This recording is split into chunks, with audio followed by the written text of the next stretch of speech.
ABC in which angle B is 90 degrees.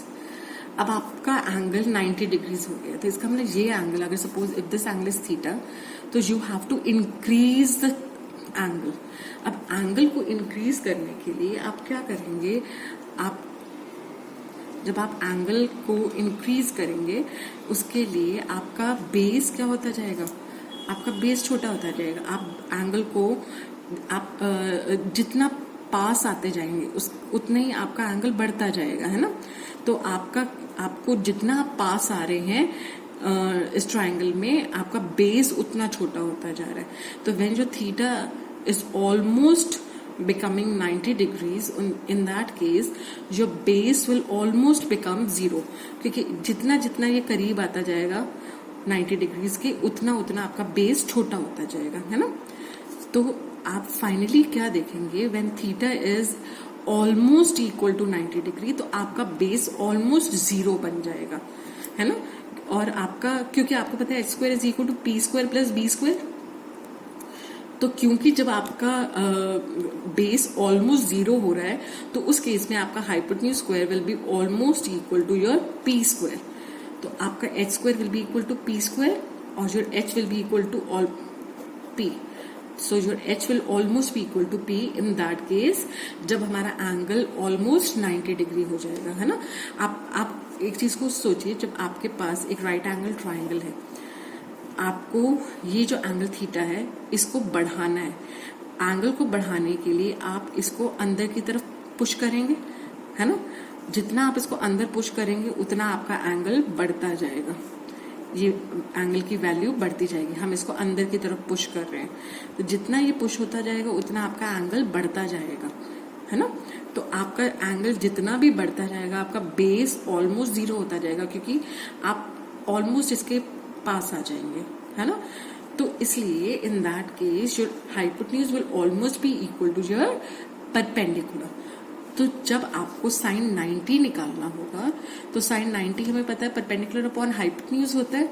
तो in case of theta almost equal to 90 degrees, 0 और 90 exact values नहीं होती हैं, क्योंकि अगर आप जैसे 0 पे या 90 पे कंसिडर करें, then you won't be able to make a triangle, क्योंकि ट्राइंगल के आपको पता है तीनों एंगल्स का सम 180 डिग्री होता है. अगर एक राइट एंगल ट्राइंगल है तो ऑलमोस्ट एक एंगल तो आपको पता है ऑलरेडी 90 डिग्रीज है, और अगर आप दूसरा भी 90 बना देंगे तो आपके इसका मतलब सिर्फ 2 ही एंगल्स हुए, और 2 एंगल्स हुए तो it's not a triangle in that case.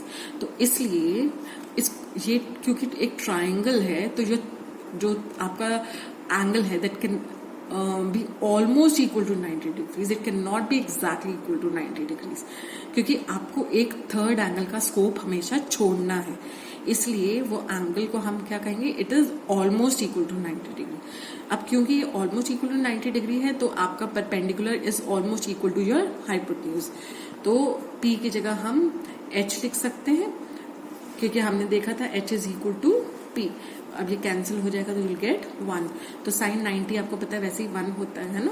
अब साइन 90 का रेसिप्रोकल इज कोसेक 90 डिग्रीज, तो 1 का रेसिप्रोकल इज ऑल्सो 1, तो कोसेक 90 इज ऑल्सो 1. अब कॉस 90 अगर हम देखते हैं, तो कॉस 90 होता है बेस अपॉन हाइपोटेन्यूज. अब बेस, जब ये एंगल 90 डिग्री के पास होता जा रहा है, तो आपका बेस ऑलमोस्ट एलिमिनेट हो गया, बेस हैज ऑलमोस्ट बिकम 0. तो आपके पास आ जाएगा 0 अपॉन एनीथिंग इज 0. ठीक है. अब कॉस का रेसिप्रोकल इज सेक थीटा, तो सेक 90 will be 1 upon 0 which is not defined. Okay. And you have tan 90 is equal to perpendicular upon base. your perpendicular, आपका perpendicular तो सपोज जो भी वैल्यू ले रहा है, but your base has almost become 0, and we know that division by 0 is not defined, so this is not defined. Okay. And cot 90 is the reciprocal of tan 90, so this will be base upon perpendicular.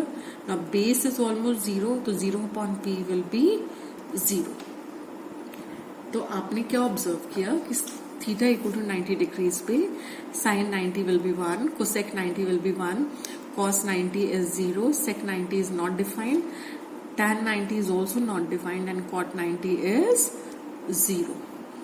I hope you have understood how we are getting these values. Thank you.